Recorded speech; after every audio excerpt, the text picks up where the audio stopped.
Erev Tov, bonsoir. טוב. Teshuvah, ערב טוב, chapitre 13. ערב טוב. Erev Tov. On est au chapitre 13, paragraphe 11. Yud Aleph. Gadol v'nisgav hu osher ha-teshuvah. Il faut savoir que lorsqu'on pénètre le monde de la Teshuvah, en aucun cas, on doit sombrer dans la tristesse. Bien au contraire. La Teshuvah, c'est quelque chose qui nous procure bonheur. Gadol v'nisgav hu osher ha-teshuvah. Le bonheur de Teshuvah est quelque chose de grandiose, de très haut. Et il explique comment ça marche. Ha'esh, soref, shel tsar hachet be'atzmo, ou mezakek et ratzon. Le feu brûlant de la douleur de la faute. Parce que quelqu'un fait un examen de conscience et se rend compte qu'il a fauté, donc il en est attristé, il en souffre énormément. Donc c'est comme un feu brûlant. Il faut savoir que ce feu brûlant, lui-même, purifie la volonté, intensifie la volonté. Metaher et haofi shel adam, purifie de manière générale tout le caractère de l'homme. Betahara Eliona Omira, une pureté suprême et rayonnante, à tel point, Ad Sha'osher Agadol, Asher Beotzar Achaim Shel HaTeshuvah, Olech Umitpater Lefanav. Jusqu'à que la richesse grandiose qui se trouve dans le trésor de la vie de la Teshuvah se développe de plus en plus devant lui et il en devient partie intégrale de cette Teshuvah. On l'a dit à plusieurs reprises, la Teshuvah, ce n'est pas une démarche de l'homme vers Dieu, mais c'est un flux qui vient du divin vers sa créature, sa création.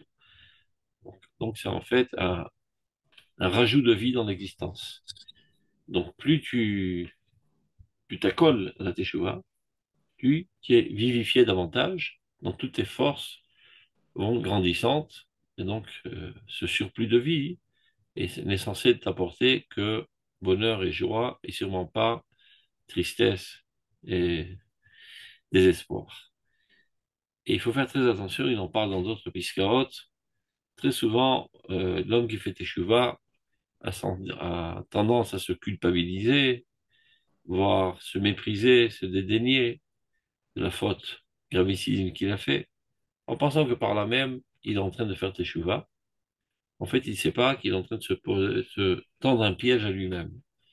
Car si chaque fois qu'il pense Teshuvah, ça vient amoindrir ses forces de vie, eh bien son instinct de conservation fera qu'à la prochaine occasion où il pensera à la Teshuvah, il repoussera d'urgence. Car l'homme normal aime vivre. Et donc tout ce qui vient amoindrir sa vie, tout facteur qui viendrait amoindrir sa vie, il le repousse. Donc surtout, ne pas tomber dans le piège, qui on pourrait dire une manigance, entre guillemets, du Satan, de te dire, regarde comme tu es sale, comme tu es pourri, etc., et honte de toi-même. Et toi tu dis, oui, oui, tu as raison, je fais une saleté, je fais une pourriture, etc. C'est comme ça qu'en fait, la meilleure combine pour faire en sorte que tu ne fasses pas tes chouvas et que tu ne fasses pas non plus tes chouvas dans l'avenir chaque fois que tu faudras, parce que ton instinct sain de conservation la repoussera de toutes ses forces. Donc, tel qu'il a dit au tout début de son livre, il y a une importance capitale dans notre génération de dévoiler ce secret, que la tchouva ne vient pas affaiblir l'homme, et bien au contraire, intensifier toutes ses forces de vie. Maintenant, si ce secret a toujours été important à travers toutes les générations, il est doublement important dans notre génération qui se caractérise par la renaissance nationale de notre peuple, c'est-à-dire le retour à la vie entière. Alors que pendant tout l'exil, nous n'avons fait que survivre, maintenant nous commençons à revivre entièrement. Donc tout facteur qui viendrait réaliser une entrave à ce retour à la vie sera automatiquement repoussé brutalement. C'est la raison pour laquelle le Rav met énormément l'accent sur cela. Que la tchouva, c'est bonheur. La tchouva, c'est puissance. Donc, colère ou Adam, ou mitalé à l'aider des tchouva. L'homme va en s'élevant de plus en plus grâce à la tchouva. À l'aider meriruta, à l'aider naoma. Aussi bien par ses aspects amers, parce que évidemment, lorsque tu prends conscience de la mocheté du comportement que tu as, eh ben, t'en es un petit peu aigri et ça fait mal. Mais ce n'est pas un mal qui est censé t'amener à une tristesse. Tout comme lorsque tu vas chez le médecin et qu'il te donne un remède qui peut être très douloureux, c'est pas pour autant que tu es attristé de ce remède. Au contraire, tu en es énormément joyeux, car ce remède va te ramener à la vie dans toute sa vigueur. Donc, ça fait mal, évidemment que ça fait mal, mais c'est pas pour autant qu'on va sombrer dans la tristesse. Donc, même la sensation du mal est un facteur finalement qui nous amène à un bonheur. Non pas parce que nous sommes des masos, tout simplement parce que nous comprenons que pour extirper le mal, parfois, il y a une nécessité d'une intervention chirurgicale douloureuse. Donc c'est ça, le, la volonté de s'écarter de la faute. Aller meriruta, aller d'un aroma, hein. Et ça, c'est l'agrément. Lorsqu'on a réussi à sortir de ce piège de la teshuva, alors on est bien heureux de retrouver notre nature propre. L'idée yegonam et simrata. Donc parfois, on peut trébucher et tomber dans une certaine tristesse, et de suite, on en revient à la simra. En davar metzaref ou metaher et adam, me'ale ou le ma'alat adam behemet, karamakat teshuva. Il n'y a rien au monde qui puisse nettoyer et purifier l'homme et l'élever à un niveau d'homme digne de ce nom, comme l'approfondissement de la teshuva. Il y a plein de gens qui font du coaching et toutes sortes de courses pour renforcement de la personnalité, sans vouloir dédaigner ni mépriser tous ces corps de métier. Il faut savoir qu'ils ne touchent qu'à l'aspect le plus superficiel de notre personnalité. Maximum le nefesh. Au grand maximum, même ça, c'est même pas sûr. Très souvent, c'est toutes sortes de techniques, mais qui n'arrivent pas à pénétrer véritablement l'intériorité de l'être. La teshuva, elle ne touche pas seulement le nefesh, ni encore le roi, mais mamash la neshama, qui est mamash l'essence la plus profonde de notre être. Donc rien au monde n'est capable d'élever véritablement le monde et de l'épurer, de le purifier, etc., comme cet approfondissement dans la teshuva. Et une fois qu'on a passé ce processus, mais il faut savoir qu'on n'a plus rien à se reprocher. Pas se dire, oh, faut tout compte fait, j'ai eu un itinéraire assez sale, je suis un homme de deuxième choix, il y en a qui n'ont jamais fauté, moi j'ai fauté, donc je ne veux pas grand-chose. Tu ne dois pas te dire à toi-même, encore moins le dire envers les autres. Car Chazal dit exactement le contraire. Bimkom chez Balé Tshuva Omdim, Tzadikim Gourim, au niveau dans lequel se tiennent les Balé Tshuva, les maîtres de la Teshuva, eh bien, les plus grands tzadikim, eux ne peuvent pas se tenir. Donc il s'avère qu'un Baal Tshuva est plus grand qu'un tzadik amour, car il a goûté à, on va dire, à la faute, il a réussi à surmonter cette épreuve et s'en sortir. Donc il est bien plus fort. C'est Moi, important. j'ai une version un peu humoristique là, de la compréhension de cette phrase, c'est que là où les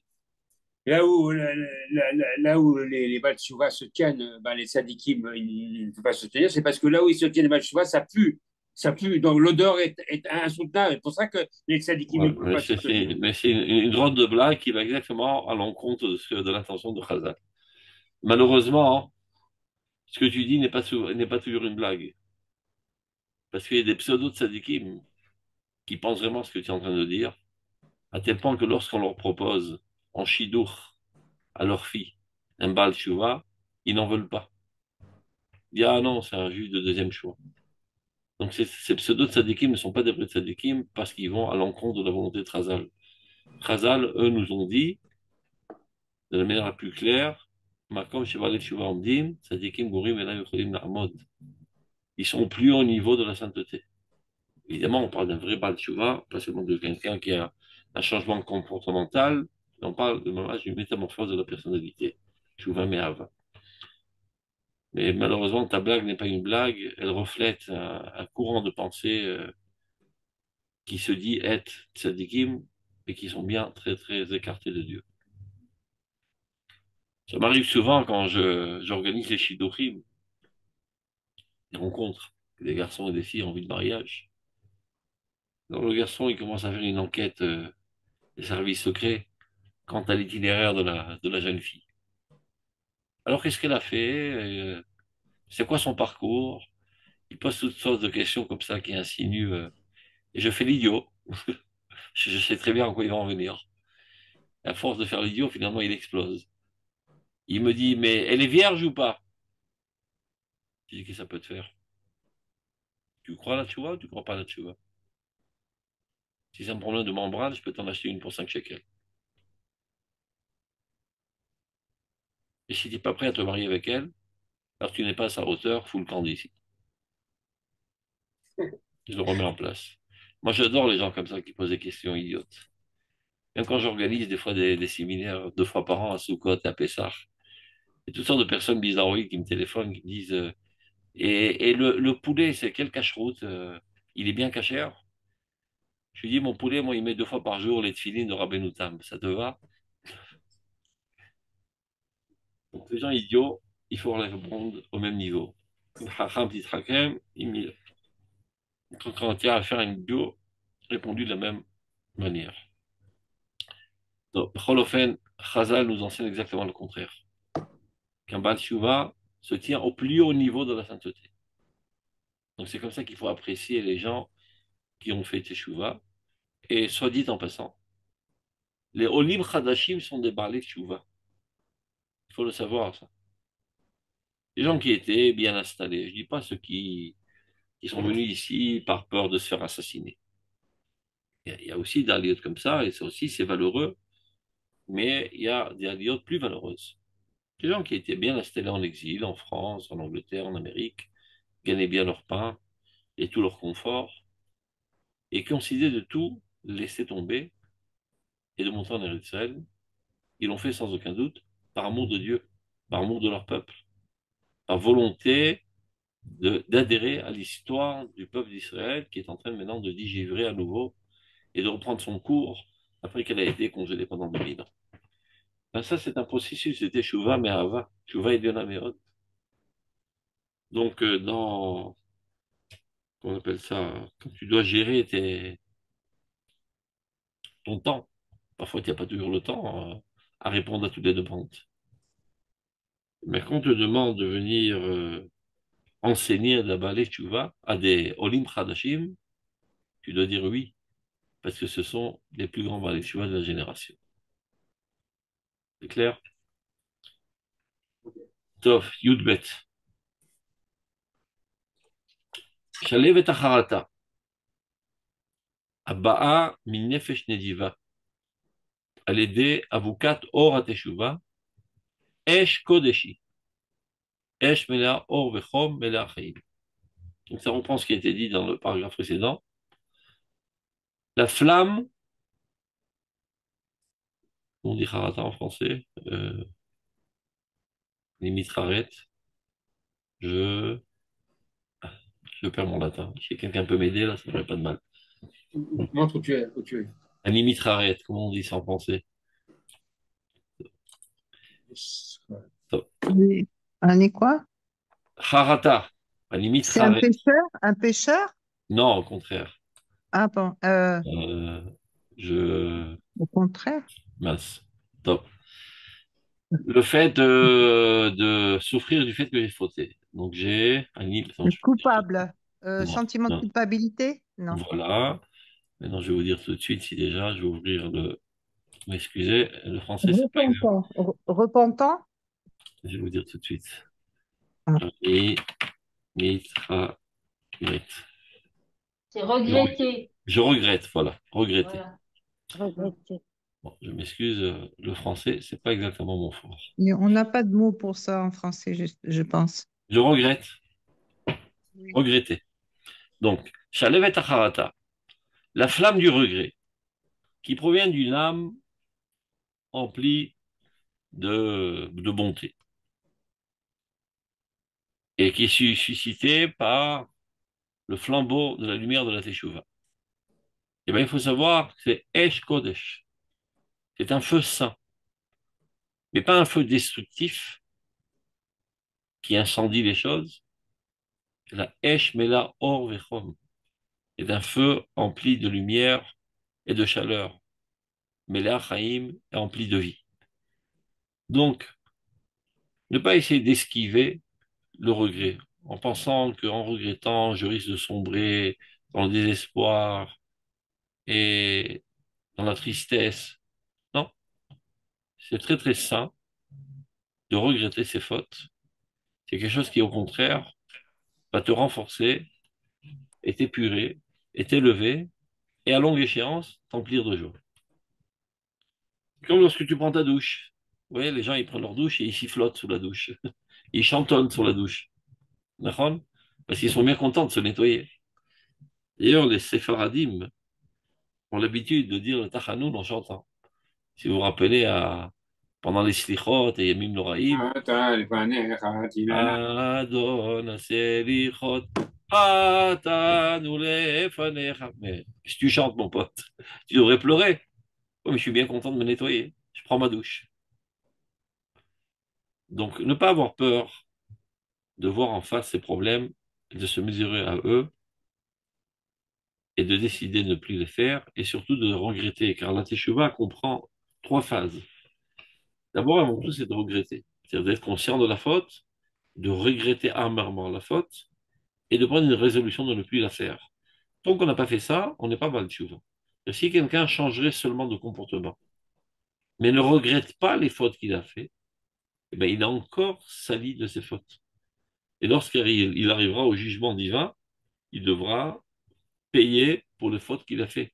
Il n'est pas Baal Tshuva, mais qu'il ait totalement changé de comportement et que désormais il se comporte comme un tzaddik. S'il ne regrette pas amèrement les fautes qu'il a fait, eh ben, le poison est encore en lui. Donc ne pas avoir peur de prendre ce remède qui est douloureux, le regret, c'est pour ton bien, tu en sortiras plus heureux finalement. Keshi Chala, lorsque cette femme de regret repose sur un esprit pur, un neshama chaya omoara, une âme vivante et éclairée, be'orchen vesechel, de grâce, d'intelligence, les dates que de Chine, la connaissance de la sainteté, azimitapechet le koach hadir, cette même flamme de regret s'inverse en force très très puissante et emplie de fraîcheur, les koach poel, d'une force active, mezakek ou metaher, qui ne vient que nettoyer et purifier la personnalité. Mosif Oz Veotzma, cette même force qui pourrait paraître une force négative, destructive, c'est une erreur. Elle te rajoute de la puissance, de la force. Ou Misakel Netivot, et ferai ton chemin, écarte tous les entraves, et te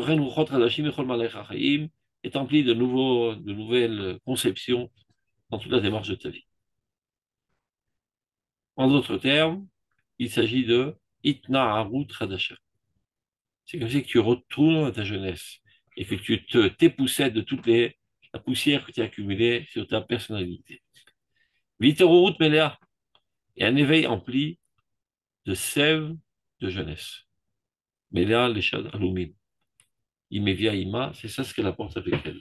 Donc ne pas se tromper à croire que le regret est quelque chose de négatif qui pourrait affaiblir ou détruire ma personnalité. Au contraire, c'est un facteur constructif générant énormément de fraîcheur et de puissance.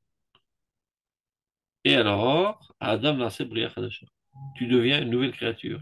Mezukaket ou Metzurefet, totalement pure et nettoyée. Ve'el al yabit. Et désormais, ton regard va vers le haut, El Meromé Adda Atabina, dans les plus hautes sphères de la connaissance.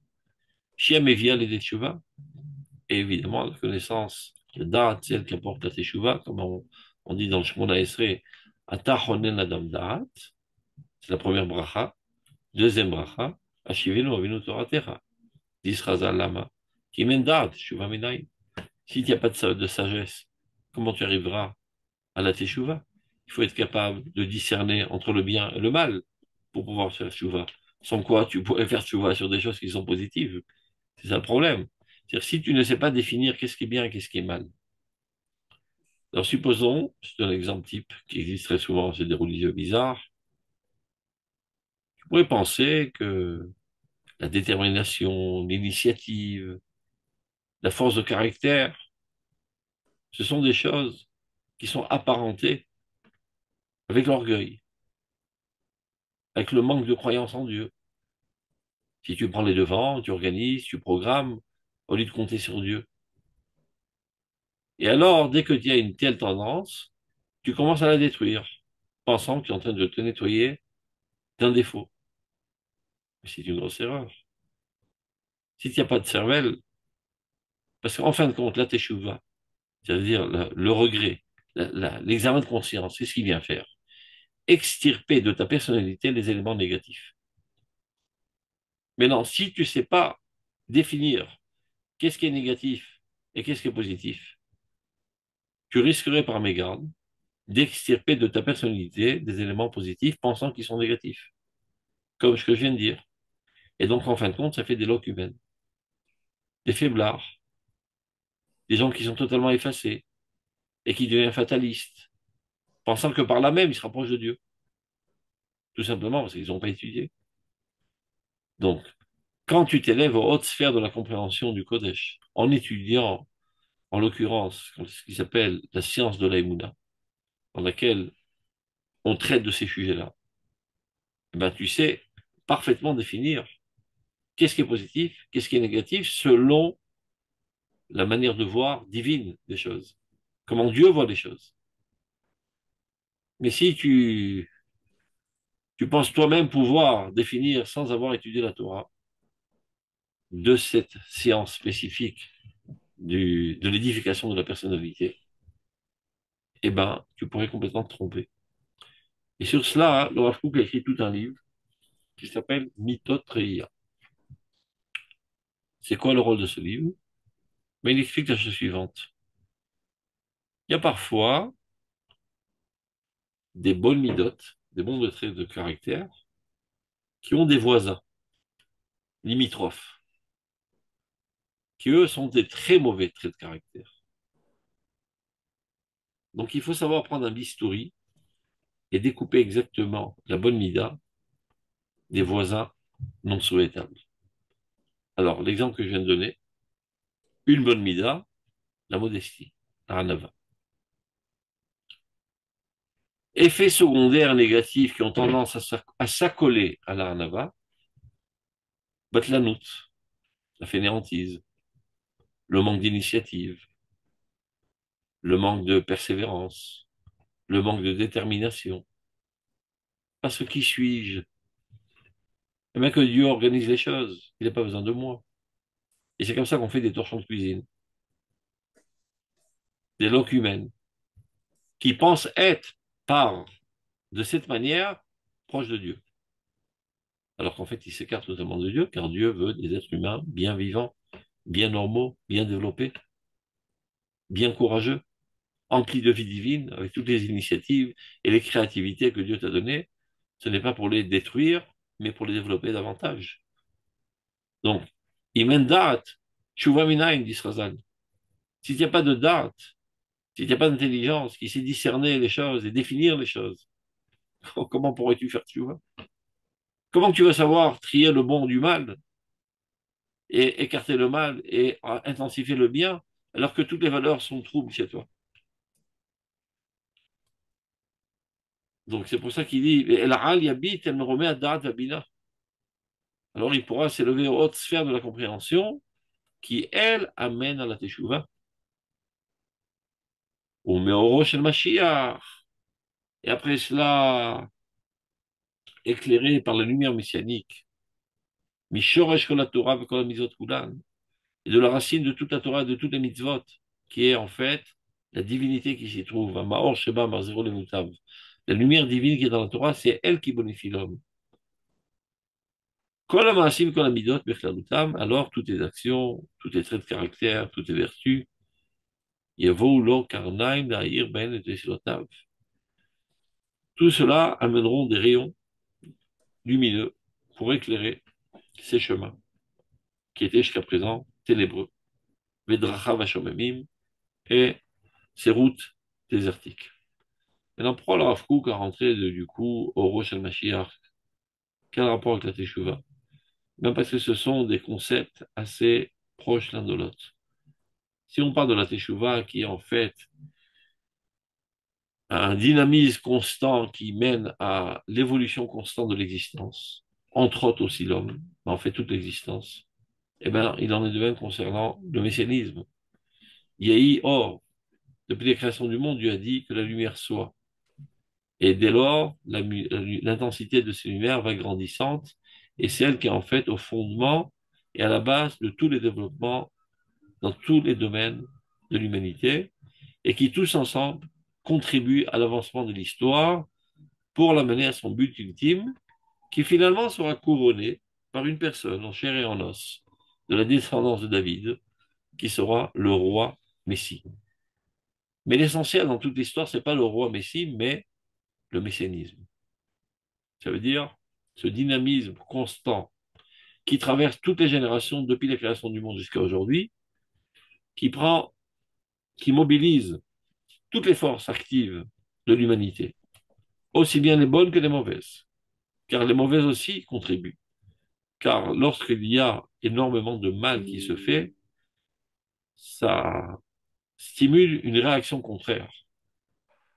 C'est-à-dire les gens qui sont bien, mais qui ont tendance à s'endormir sur leur laurier, ils ont une tendance idéaliste.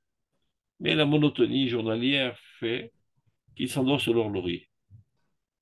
Mais quand ils sont exaspérés par une grosse quantité de mal, alors ils s'éveillent de leur torpeur, et là, ils se mettent au boulot. Et ils commencent à faire avancer le bien de plus belle. Donc il s'avère que ces malfaiteurs, ce sont eux qui étaient les catalysateurs de l'avancement du bien. Évidemment, ils ne seront pas récompensés pour autant. Ils iront au diable, parce que leur intention était de faire du mal. Mais leur pire des souffrances qu'ils auront dans l'enfer, c'est de contempler finalement l'histoire et se rendre compte que eux, étant des gens mauvais, ont contribué à l'avancement du mal, et ça les dévore de l'intérieur, c'est ça leur guéhinnom. Avant qu'ils fassent tchouva, avant la fin de leur vie, et alors, ils seront récompensés. Car de fait, ils ont déclenché des processus positifs, seulement l'intention était négative. À partir du moment où ils font tchouva mais ava, tchouva par amour de Dieu, et donc ils extirpent l'intention négative, et ils se rallient à l'objectif divin dans l'histoire, eh bien, il nous reste une action positive avec une intention positive. Veaz zdonot la frimestruit. Les péchés se transforment en mitzvot. Mais tant qu'ils ne l'ont pas fait, s'ils meurent idiots, eh bien, ils auront en enfer. Et le pire des enfers qu'ils devront subir, c'est de savoir qu'ils ont que contribué à l'avancement du bien. Tov. Donc, c'est pour ça que le Rav Kook a rentré au milieu de l'histoire au Rosh el-Mashiach. Car la Teshuvah cosmique et la lumière messianique sont en fait des concepts assez parallèles.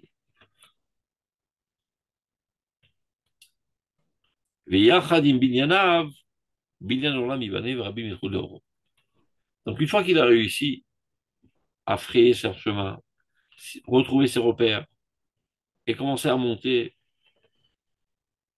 eh ben, il a réussi à sortir de ce labyrinthe de la faute et de se faire un chemin vers la pureté et la sainteté. Ben, si déjà ce chemin est frayé, il n'est pas frayé que pour lui, il est frayé aussi pour les autres. C'est ce qu'il dit. Yachadim binyanav, binyan olam ibanev rabim yelchou leoro. Avec sa propre construction que lui-même a construit pour sortir du piège de la faute, eh ben, énormément d'autres personnes pourront aller à sa lumière. C'est-à-dire quand tu trouves une astuce pour sortir de situations complexes, une fois que l'astuce existe, ben, elle est partageable avec tout le monde. Asher Bereshit ou de l'Akremano, au tout début, cette lumière n'a été allumée que pour lui. Mais, comme on le dit, le dicton le dit, ner lechad, ner ribo. Une bougie, elle éclaire aussi bien pour une personne, pour de nombreuses personnes, même pour des milliers de personnes. Si je suis dans une salle obscur, est-ce que j'allume une allumette pour m'éclairer? Ben, ça éclaire toute la salle et tout le monde peut en profiter. ner לאחד, ner לריבו רבבות עם. וכה הולך קודר פרץ, משובב נתיבות לשבת. C'est prophétie, c'est quelqu'un qui vient collimater la brèche qui a été faite et frayer des chemins pour tous. Donc, et là, on commence le chapitre 14, qui s'appelle Netivot Tchouva Pratiot. Netivot, ce sont des petits chantiers. On a vu qu'il y a, si on se rappelle bien, regarde, je vais revoir en arrière, le titre du chapitre précédent, Olchot Teshuva. Ce sont des mots assez synonymes, Orach, Vénétive, mais il y a quand même une différence. Ça veut dire, on a une route qui va, disons, de Jérusalem à Tel Aviv, et derrière. Après, il y a un petit chemin qui va vers un village, ça c'est Orach. Et dans le village, il y a un tout petit sentier qui va vers ta maison. Ça c'est un étive. Donc, comme je l'ai dit, au tout début, le livre traite d'abord des grandes lignes de la Teshuvah du point de vue théorique. Perek Yud Gimel, il commence à atterrir dans des situations complexes, comment s'en sortir, mais c'est encore assez général. Perek Yud Dalet, ça rentre dans tous les plus petits détails, des situations les plus complexes, comment s'en sortir. Donc c'est un native, c'est le petit sentier qui te mène à toi-même. Donc Netivot, Teshuvah, Pratiot. C'est ça le sujet de ce chapitre. Les petits sentiers de la Teshuvah à l'échelle individuelle. Alors, on commence.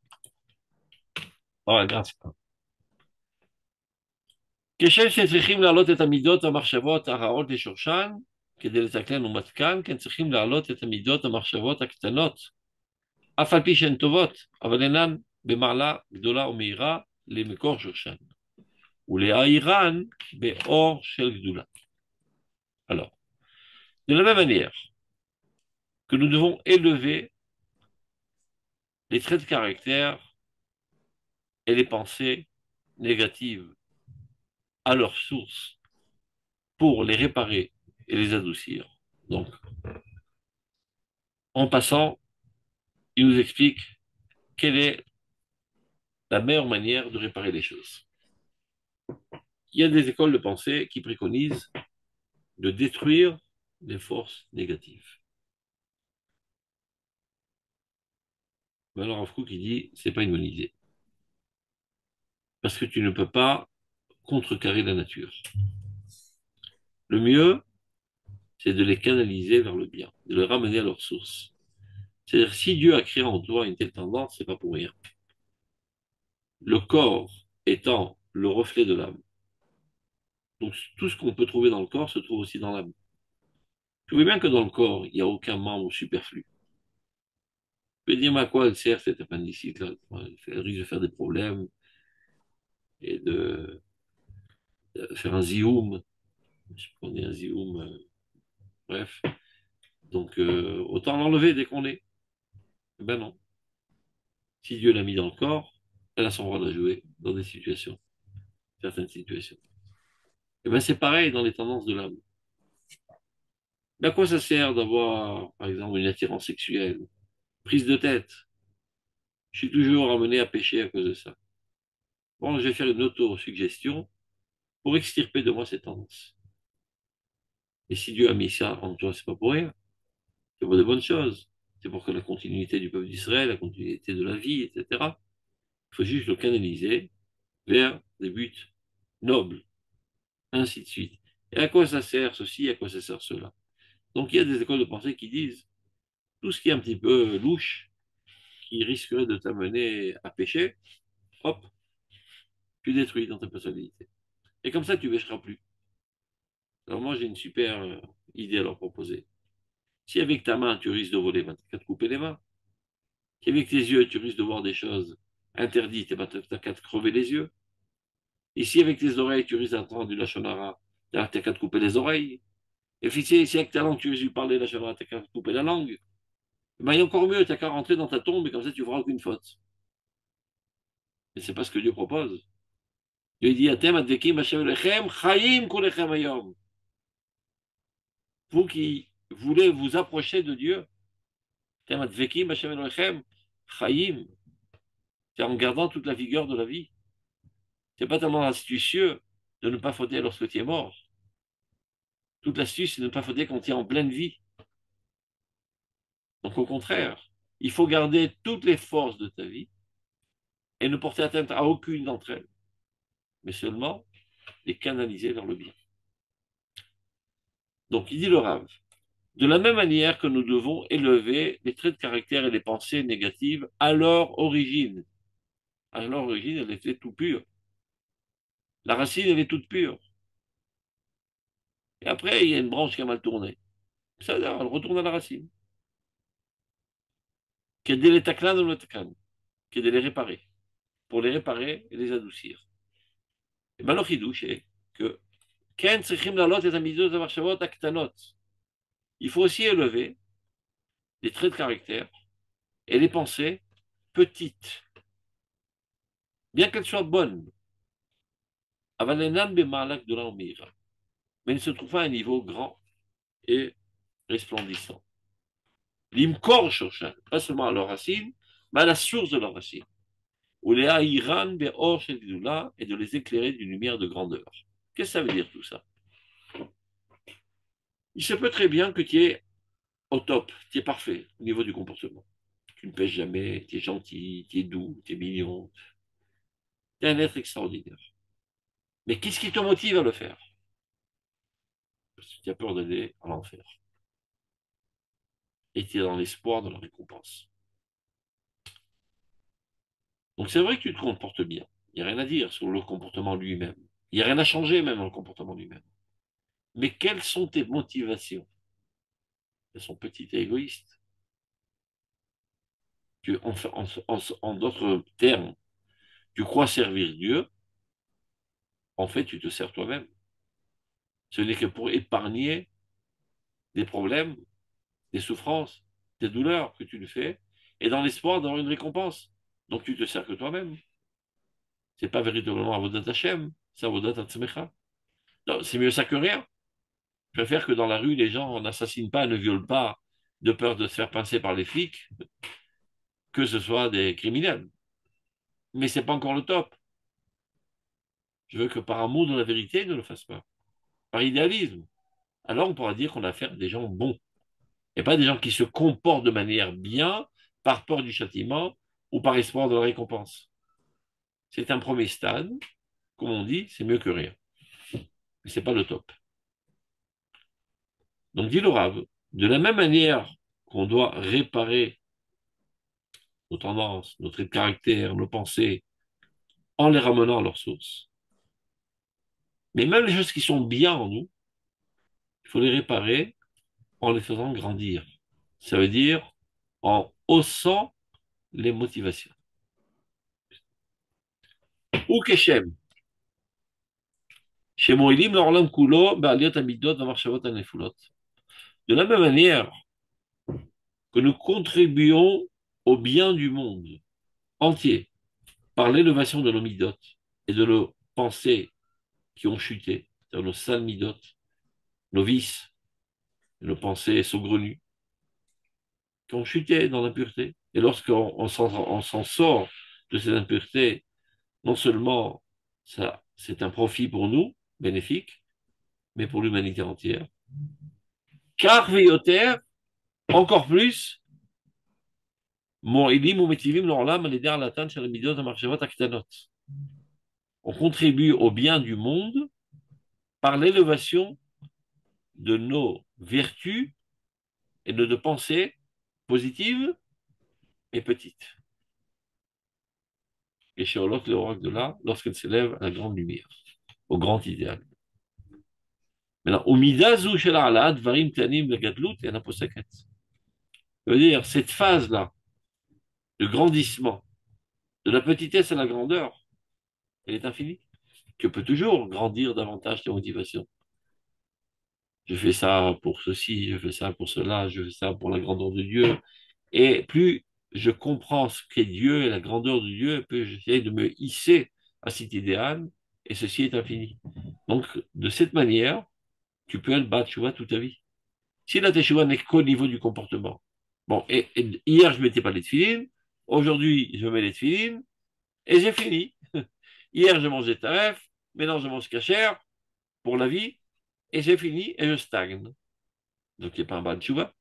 Tu es quelqu'un qui a fait teshuva. Mais tu n'es pas un Baal Tshuva. Baal Tshuva, c'est quelqu'un qui est marié avec les Tshuva, qui est le propriétaire de la Tshuva. C'est-à-dire qui est en dynamisme constant. Comme l'Avdil, c'est dans le contraire. Il y a quelqu'un qui parle du Lashon Hara. Ça arrive à tout le monde. Mais il y a quelqu'un qui est Baal Lashon Hara. Il est marié avec le Lashon Hara. Il vit par le Lashon Hara. C'est sa raison d'être. C'est son bonheur le plus intense lorsqu'il calomnie les autres. Donc c'est une pourriture. Les Avdil, dans la Tahara, il y a quelqu'un qui a fait Tchouva. Il n'était pas Shomer Shabbat, il était Shomer Shabbat. Et c'est où? Et dès lors, il stagne. Ou le Baal Tchouva. C'est pas quelqu'un qui est marié avec Tchouva. C'est pas quelqu'un qui est enthousiasmé constamment de, d'une progression. Alors que lorsqu'on parle de faire grandir la petitesse à la grandeur, ce n'est pas au niveau du comportement, mais au niveau des motivations, des pensées qu'on a lorsqu'on agit pour le bien et lorsqu'on s'écarte du mal. Ceci est infini. Becholet ou Kholcha, à tout moment, à toute heure. Via Teshuvah Gmura, chez Tzadikim Gourim, Baïm Adiada, Liot Olim Memanot par les Teshuvah. Et ceci est la Teshuvah parfaite, de laquelle même les Tzadikim les plus parfaits peuvent aussi s'élever au plus haut niveau de Baal Teshuvah. Vous vous rappelez que dans la Pisca précédente, Pisca Yudalef, on a dit la chose suivante, ce qui est marqué dans la Gemara. Makom Shebal Teshuvah Omdim, Tzadikim Gourim, Menam Yecholim Labot. Au niveau, à l'endroit où se trouve le Baal Teshuvah, les Tzadikim les plus parfaits ne peuvent pas se tenir. Donc, il s'avère que le Baal Teshuvah est plus haut que le Tzadik. Pourrait dire le Tzadik, mais c'est pas juste. Ben mince alors. Moi, depuis que je suis né, je fais que le bien. J'ai jamais fait le mal. Il vient, cet énergumène, qui était toute sa vie dans la saleté, et tout d'un coup, il me double. C'est pas juste. Ah, il y a un argument dans ce qu'il dit. Eh ben, on peut lui rétorquer, mon pote, toi aussi, tu peux avoir, tu vois. Mais comment ça? Je suis tzadik gamour. C'est ça le problème, c'est que tu es gamour. Vous savez qu'en slang hébreu, quand tu veux dire je suis fichu, tu dis un gamour. Si tu penses que tu es parfait, parce qu'au niveau du comportement, tu es au top, et que tu jettes l'encre, et que tu stagnes, à Zata Gamour, t'es fichu, mon pote. Et ne crois pas que tu es un tzaddik. Donc toi aussi, tu peux battre, tu vois. Comment? Mais je suis au top, je fais exactement ce qui est marqué dans le Shulchan Aruch. Ah, mais quelles sont tes motivations? Pourquoi tu le fais? Et en cela, tu peux progresser constamment. Et alors, tu auras les deux avantages. Aleph, de n'avoir jamais fauté. Bête, d'être aussi Baal Tshuva. Alors, on pourra inventer une nouvelle Gemara, un nouvel dicton dans la Gemara, qui dirait Makom, chez Tzadikim Baal Tshuva Omdim, Tzadikim Gmurim, Regilim, Enam Yecholim La'amot. À ce niveau, à ce lieu, où les Tzadikim Gmurim, c'est-à-dire qui étaient au top niveau du comportement, mais qui ont fait Tshuva, ça veut dire qui ont grandi leur motivation, au niveau où eux se tiennent, les autres Tzadikim standards, qui sont au top au niveau du comportement, mais qui stagnent, eux ne peuvent pas se hisser au même niveau. C'est clair? Ouais. Donc, encore une pisca, Aleph prime.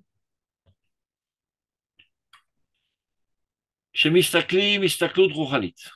Qu'est-ce que ça veut dire? Lorsqu'on observe d'un regard spirituel. Ça veut dire quelqu'un qui commence à étudier des choses profondes. Il ouvre un livre, Les secrets de la Kabbale. Et il voit qu'il comprend rien. Il s'efforce, il s'efforce, il s'efforce.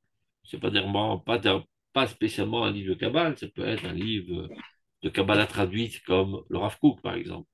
Il ouvre le livre Orot HaKodesh, il lit le paragraphe, il comprend rien. Il lit une deuxième fois, il comprend rien. Une dixième fois, il comprend rien. Et il n'arrive pas à comprendre pourquoi il comprend pas. Pourtant, c'est de l'hébreu. כשמסתכלים הסתכלות רוחנית, ומכירים שהעיניים הרוחניות סתומות. Et finalement, on se rend compte que nos yeux spirituels sont fermés. On n'arrive pas à voir, on n'arrive pas à comprendre. En hébreu, quand tu veux dire, même en français d'ailleurs, tu vois ce que je veux dire. C'est-à-dire, tu comprends ce que je suis en train de dire. Donc, ne pas voir, c'est-à-dire ne pas comprendre. Donc, Makirim, Shainem, Orniot, Stumot. On se rend compte que finalement, nos yeux spirituels sont bouchés. Et pourquoi? Mipene Bgamé Nefesh. À cause des défauts de notre âme. Chez Garmou Avonot, qu'ont entraîné les fautes. C'est-à-dire, le fait que tu ne comprennes pas, ce n'est pas un problème intellectuel. Car la Torah, c'est Dieu qui nous l'enseigne. Donc Dieu émet vers toi une compréhension de ce que tu es en train de dire, de lire, mais il y a un cache-onde qui empêche de capter les ondes. Ce sont tes fautes. C'est la raison pour laquelle tu ne captes pas. Comme parfois, tu es en train de conduire dans la bagnole et tu entends la radio, tu rentres dans un tunnel, tu n'entends plus. C'est pas parce qu'ils ont arrêté d'émettre, ils continuent d'émettre. Mais le béton du tunnel ne permet pas aux ondes de traverser. Donc Dieu continue d'émettre. Il veut bien t'enseigner la Torah quand tu ouvres ce livre de Gemara ou de Emouna, peu importe. Il t'enseigne. Hachem Shonek Enegdo. Dieu est face à toi et étudie avec toi en Chevruta. Et t'enseigne le date. Mais tes péchés réalisent un écran.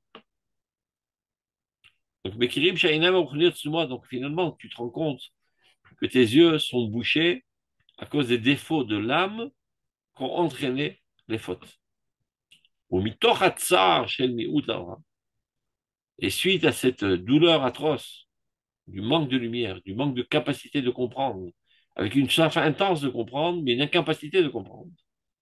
Mitrartim, alachataim, bichlal ou bifrat. Alors on décide de regretter amèrement les fautes de manière générale et de manière spécifique. C'est-à-dire générale et spécifique. Globalement, je regrette tous les méfaits que j'ai faits. Spécifiquement, cette faute que j'ai faite hier, je m'en rappelle exactement, je la regrette amèrement. Et il ne suffit pas d'avoir un regret global si tu te souviens d'un péché spécifique. C'est comme Atarat Nedarim, qu'on fait la veille de Yom Kippour, la veille de Rosh Hashanah. Ça marche seulement pour les Nedarim dont tu ne te souviens pas. Les Nedarim desquels tu te souviens, tu dois faire mon match Atarat Nedarim spécifique envers ces vœux. Donc on fait Atarat Nedarim de manière globale. Si jamais j'avais fait un vœu que j'ai oublié, etc., ça vient tout faire delete, ça vient t'effacer.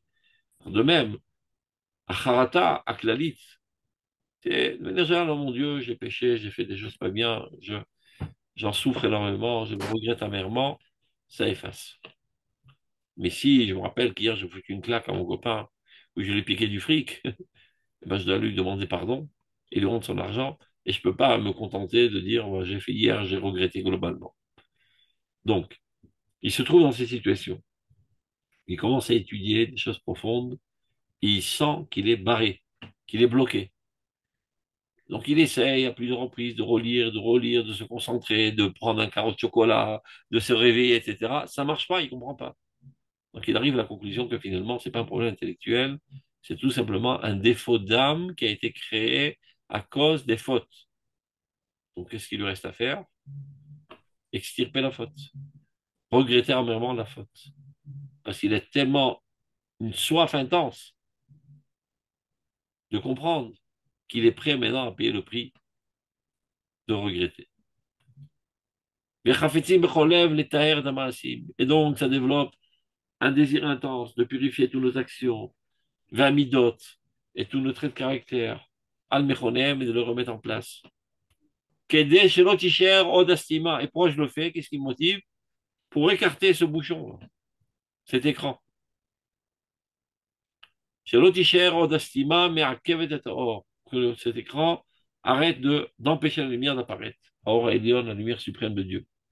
Mais l'ardor betochiyut aneshamat achoshevet, de pénétrer dans l'intériorité de cette âme réfléchissante, parce qu'il s'agit là d'une étude. Zoa derech lavo et là. Sache, dit le Rav Kook, que ceci est une chouva suprême. Pourquoi le Rav Kook a besoin de le dire? Parce que tu aurais pu penser que c'est une chouva intéressée. Parce qu'en fait, qu'est-ce qui t'a motivé à faire tes chouvas? C'est cette soif de connaissance qui n'a pas été assouvie. Donc en fait, qu'est-ce qui te motive à regretter amèrement tes fautes?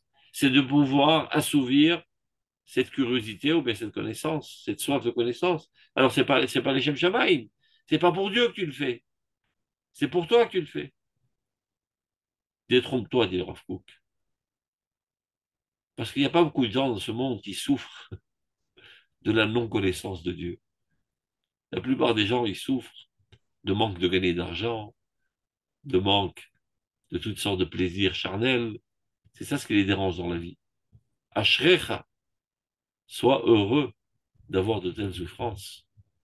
Que ce qui te mène à une souffrance atroce, c'est la manque de proximité de Dieu. Je trouve que c'est quelqu'un de très très bien. Et donc, détrompe-toi. Ne crois pas que cette motivation d'écarter la faute pour comprendre les profondeurs de la Torah, qui est en fait une volonté très très forte de te rapprocher de la lumière divine, ne crois pas que c'est quelque chose qui est égoïste, intéressé. Non, c'est pur, c'est désintéressé. C'est ton âme qui est assoiffée de Dieu. C'est parfait. Donc, zéro adhère, la vol tchouva ilaha. C'est une tchouva suprême. Non seulement suprême, dit le Zohar Kadosh, tchouva de chazia de chapal kolovdin. C'est une tchouva qui est capable d'effacer toutes les fautes. Vous savez qu'il y a certaines fautes envers lesquelles il est marqué, rien ne peut les effacer. Comme par exemple, Ashratat Zeral Vatala. Ceux qui font sortir euh, du spermatozoïde de leur corps. Il est marqué dans le Zohar, Chayav Mita, Vein Tshuva. Donc très souvent, il y a malheureusement des jeunes gens qui le font. Lorsqu'ils rencontrent ces textes, ils sont désespérés. Ils se disent, top, si c'est comme ça, crever pour crever, autant crever dans le plaisir. Donc ils s'enfoncent encore plus dans la faute. Et ils développent finalement une addiction à ce comportement vil, etc. Ce que le Zohar a dit, que la tchouva n'est pas à même de corriger, il parle de la tchouva tata'a, la tchouva basse, la tchouva qui est motivée par la faute, la peur du châtiment et l'espoir de la récompense. Mais la tchouva haute par amour de Dieu, par identification totale avec la divinité, par volonté très puissante de se rapprocher de Dieu, elle est capable d'effacer toutes les fautes. Donc le Rav vient donner là une note à cette tchouva. Contrairement à ce que tu aurais pensé que c'est une tchouva intéressée, égoïste, sache que c'est une tchouva très très très haute. Parce que pas tout le monde a une soif de Dieu. Ashrecha, sois heureux et rempli même de gava, je dirais, mais de gloire d'appartenir à ce niveau. Donc, dernière pisca, on a le temps de le faire, on le fait quand même. On commence. לפעמים, על ידי מה שמתאמצים להיות מדובק ברוחניות עליונה, מתרוממים כל כוחות החיים הרוחניים למעלה בעולם המחשבה העליונה, והגוף נעזב מן הנשמה. ועל ידי זה המידות הרעות שולטות בו. Il peut arriver parfois que lorsque nous nous efforçons d'être très accolés à la spiritualité la plus haute, c'est-à-dire c'est une soif intense des choses les plus hautes, les plus profondes de la Torah.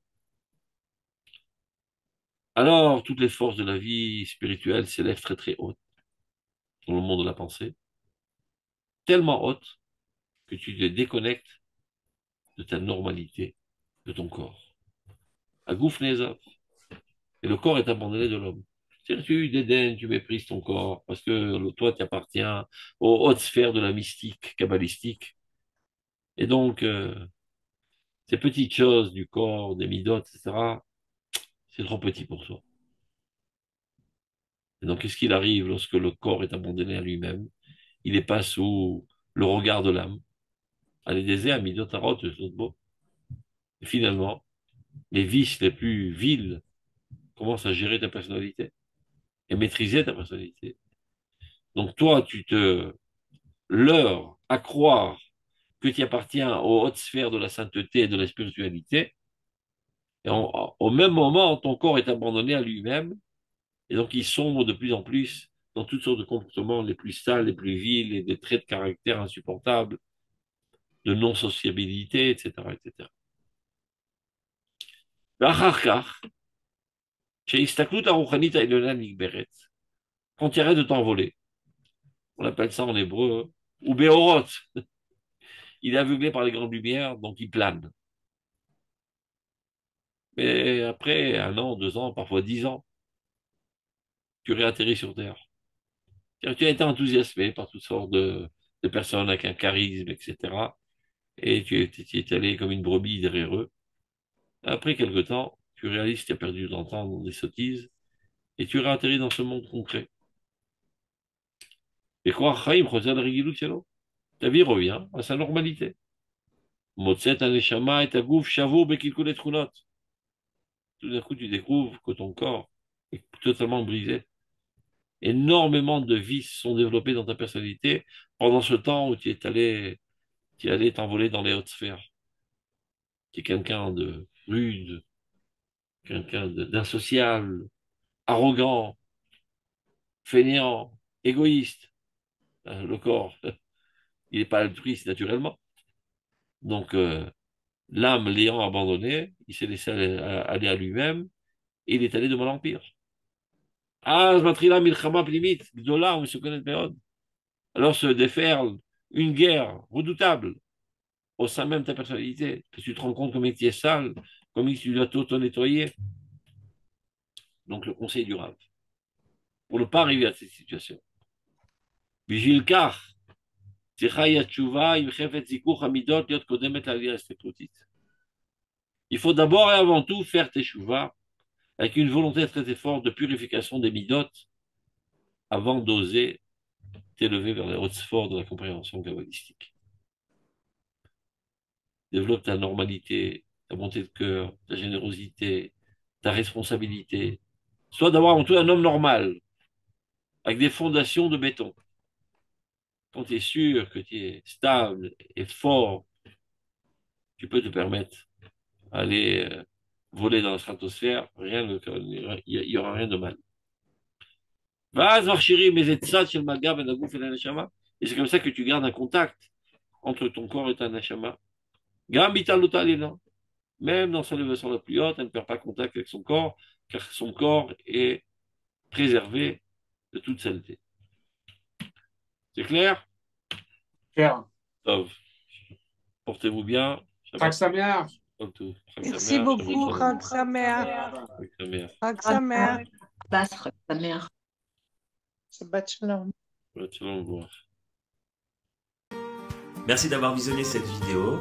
Je vous invite à vous abonner à notre chaîne InMode pour plus de replays, de conférences, de cours, d'interviews. Cliquez sur le bouton juste ici et vous êtes abonné à l'InMode. À très bientôt.